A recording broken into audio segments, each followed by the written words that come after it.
ఎవరమ్మా నువ్వు?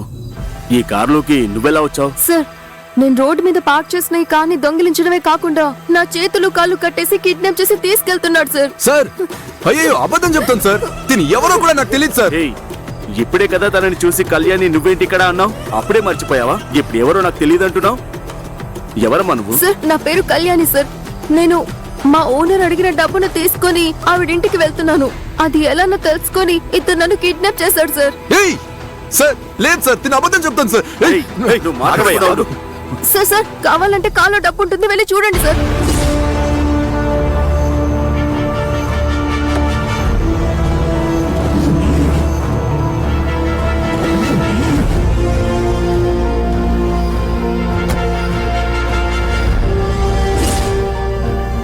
నువ్వు చెప్పింది కరెక్టే అమ్మా. సార్, ఏయ్ కళ్యాణి, నువ్వు సత్య నాటకం ఆడి నన్ను పోలీసులకి ఇరికిస్తున్నారా? ఇప్పుడు ఏం చేస్తానో చూడు. చాముండేశ్వరి మేడంకి ఫోన్ చేసి నిజం మొత్తం చెప్పేస్తాను చూడు. ఏయ్, ఏయ్, ఫోన్ ఇటు ఇయ్యవయ్యా. ఏ కానిస్టేబుల్, హ్యాండ్ కప్ తీసుకురావయ్యా. సార్ చెప్పేది వినండి సార్, తన అబద్ధం చెప్తాను సార్. ఏయ్, మాట్లాడకుండా ఉండు. సార్ నేను చెప్పేది వినండి సార్. ఇది దీని ఫ్రెండ్ సత్య. నేను చెయ్యని తప్పుకి నా మీద నింద వేస్తున్నారు సార్. సార్, ఇతను నిన్ననే జైలు నుంచి రిలీజ్ అయ్యి వచ్చాడు సార్. పెద్ద క్రిమినల్ సార్. ఏయ్ ఓ, నువ్వు అంత పెద్ద క్రిమినల్ వా? వీడి సంగతి నేను చూసుకుంటానమ్మా. నువ్వు స్టేషన్ కి వచ్చి ఒక స్టేట్మెంట్ రాసివ్వమ్మా. ఓకే సార్, అలాగే చేస్తాను. ఏయ్, సరిగ్గా వేయవయ్యా. కానిస్టేబుల్, లాక్కెళ్ళండి వాడిని. ఏయ్, పదరా, సార్, పదరా. సార్, చెప్పేది వినండి సార్. వాడి వెహికల్ నన్ను వదిలేయండి సార్. నా మాట వినండి సార్. నేను ఏ తప్పు చేయలేదు సార్. ఏయ్, ఎక్కు. నేను ఎక్కను సార్. ఎక్కు, బండి ఎక్కు. ఏయ్, సార్, చెప్పేది ఎక్కే, బండి ఎక్కు, ఎక్కే. ఏయ్, ఏయ్, ఆగరా. ఏయ్, ఏయ్, పట్టుకోండి. ఏయ్, ఆగరా. మారిపోతావా? చెప్తాను నీ సంగతి. రారా. ఏయ్, తప్పించుకోవాలని చూస్తున్నావా? తప్పించుకోవాలని చూస్తున్నావా? మొక్కలు వేస్తాను. ఏయ్ కళ్యాణి, వెళ్ళి సత్యాకి చెప్పు, నేను బయటికి వచ్చాక తనని ఊరికే వదలనని. నీ అంతా నా చేతిలోనే. నీ సంగతి కూడా తెలుస్తా. రేయ్, నువ్వు బయటికి వస్తేనే కదరా. రేయ్, లాకెళ్ళండి విని. ఇలా చూడమ్మా, నువ్వు కార్ తీసుకొని స్టేషన్ ఫార్మాలిటీస్ పూర్తి చేసి వెళ్ళమ్మా. తీసుకెళ్ళండి. అలాగే సార్. పద. ఏయ్ కళ్యాణి, ఎక్కరా? వదిలిపెట్టనా? ఎక్కు. నీ అంత చూస్తా.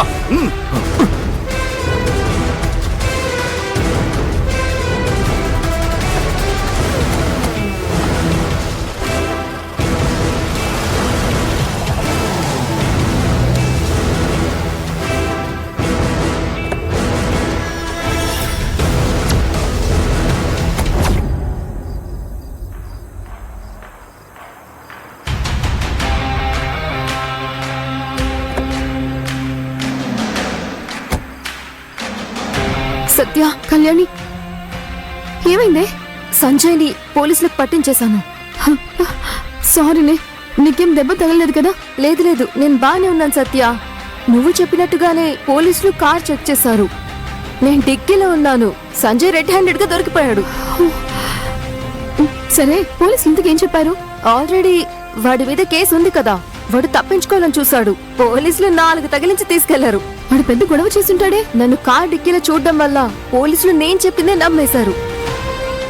డబ్బు కోసమే వాడు నన్ను కిడ్నాప్ చేశాడని పోలీసులు కూడా నమ్మారు. ఆ సంజయ్ని అరెస్ట్ చేసి తీసుకెళ్లారు. నన్ను ఒకసారి స్టేషన్కి వచ్చి స్టేట్మెంట్ రాసి ఇవ్వమని చెప్పారు. నేను కూడా ఇచ్చేసి వచ్చాను. సరే సరే, డబ్బు ఎక్కడుంది? ఒక్క నిమిషం ఉండు.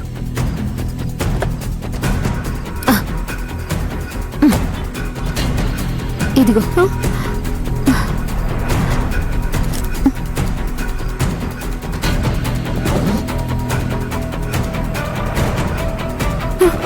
థ్యాంక్స్. త్వరగా ఈ డబ్బు తీసుకుని వెళ్ళి ఎవరైనా వచ్చేలోగా ఉన్న చోటే పెట్టేయాలి. నువ్వు చేసిన ఈ సహాయానికి చాలా థ్యాంక్స్ కళ్యాణి. నేను తర్వాత నీతో మాట్లాడతాను, సరేనా? బాయ్. సత్య సత్య, ఒక్క నిమిషం. ఏంటి, ఏమైంది? త్వరగా ఏంటో చెప్పు. సత్య, నాకు భయంగా ఉంది. వాడు వెళ్ళేటప్పుడు త్వరలోనే తిరిగి వస్తాను, తిరిగి రాగానే సత్య అంతం నా చేతిలోనే అని చెప్పి వెళ్ళాడు. నేనిప్పుడు అలర్ట్ గానే ఉన్నాను. అదంతా నేను చూసుకుంటాను. ఎందుకైనా మంచిది నలన్ సార్కి విషయం చెప్పు. ఒక మనిషి సహాయానికి కూడా ఒక హద్దు ఉంటుంది. ఆల్రెడీ నళన్ నాన్న నా కోసం చాలా చేశారు కదా. పదే పదే ఆయన దగ్గరికి వెళ్ళి నిలబడితే బాగుండదు కదా కళ్యాణి. ఇక మీదట సంజయ్ విషయాన్ని నేనే డీల్ చేస్తాను. అదంతా సరే, నలన్ సరే కదా వాణ్ణి తీసుకొచ్చారు. ఆయన కొంచెం అలర్ట్ చేయి సత్య. నువ్వు అర్థం చేసుకోవే. సంజయ్ మారిపోయాడు అనే సంతోషంలో నల్లన్ నాన్న అలాగే అమ్మ కూడా ఉన్నారు. అతని గురించి మళ్ళీ ఏదో ఒకటి చెప్పి టెన్షన్ పెట్టాలని నేను అనుకోవడం లేదు. అందులోనూ కామాక్షి అమ్మ తన తమ్ముడు మారిపోయాడు అనుకొని చాలా సంతోషంగా ఉన్నారు తెలుసా. వాళ్ళు నాకు ఎంతో హెల్ప్ చేశారు కళ్యాణి. నేను ఎలా అయితే దేవి అక్క బాగుండాలి అనుకున్నానో, అన్ని చక్క పెడుతున్నానో, అదే విధంగా కామాక్షి అమ్మ కూడా తన తమ్ముడు సంజయ్ బాగుండాలి అని అనుకుంటారు కదా. అందువల్లే తన సంతోషాన్ని ప్రశాంతతని పాడు చేయాలనుకోవడం లేదు. కానీ సంజయ్ సైలెంట్ గా ఉంటాడే. అతను చాముండేశ్వరికి ఫోన్ చేసి అన్ని నిజాలు చెప్పేస్తా అని చెప్పాడు. ఖచ్చితంగా చెప్పుడు కళ్యాణి. నిన్ను ఇరికించడం వల్ల వాడికి ఎలాంటి ఉపయోగం లేదు తెలుసా. నన్ను ఇరికిస్తాను అని చెప్పి బ్లాక్ మెయిల్ చేసి డబ్బు గుంజాలి అనుకుంటాడంతే. వాడి ప్లాన్ ఇప్పుడు నాకు అర్థమైపోయింది. అందువల్ల వాడు జైలు నుంచి రిలీజ్ అయినా కూడా డబ్బు కోసం వెతుక్కుంటూ నా దగ్గరికే వస్తాడు. మహా అయితే ఇంకొంచెం డబ్బు ఎక్కువ అడుగుతాడు. అది నేను చూసుకుంటానులే. ముందు డబ్బు తీసుకెళ్లి దేవి రూమ్ లో పెట్టేసేయాలి. నేను వెళ్ళొస్తాను, నువ్వు జాగ్రత్తగా వెళ్ళు, సరేనా? సరేనే.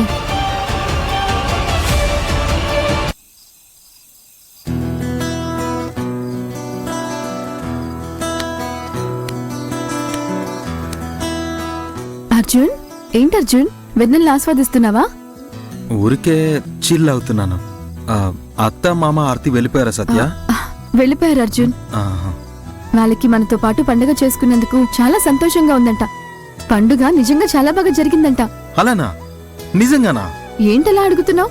నువ్వు ఎంజాయ్ చేయలేదా పండుగని? నేను ఎంజాయ్ చేశాను.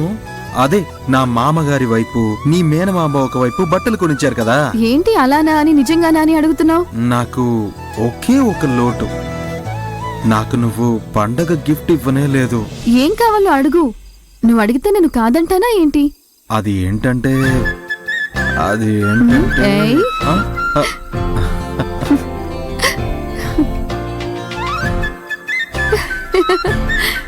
మ్మ్. అదేంటంటే సరిపోతుందా? సరిపోదు. ఇది అసలు సరిపోదు. ఇంకా ఏయ్. కావాలి. యాక్చువల్లీ నేను అడగాలనుకున్నది వేరు. ఈలోగా నువ్వు తొందరపడిపోయి మూతి పెట్టేశావు. సరే ఓకే, అది పండగ బోనస్ అనుకుంటాను. హోయ్ దొంగ ఫెలో, నన్నే తొందరపడ్డాను అంటావా? సరే నీకేం కావాలో చెప్పు, వింటాను. అది నాకొక బుల్లి సత్య కావాలి. ఏయ్, ఏయ్ ఏమైంది? తప్పు. ఏంటి ఏంటి తప్పు? అదంతా ఇప్పుడు కుదరదు. అయ్యో ఎందుకు? బుల్లి సత్య వద్దు, ఒక బుల్లి అర్జున్ని ఇవ్వమంటావా?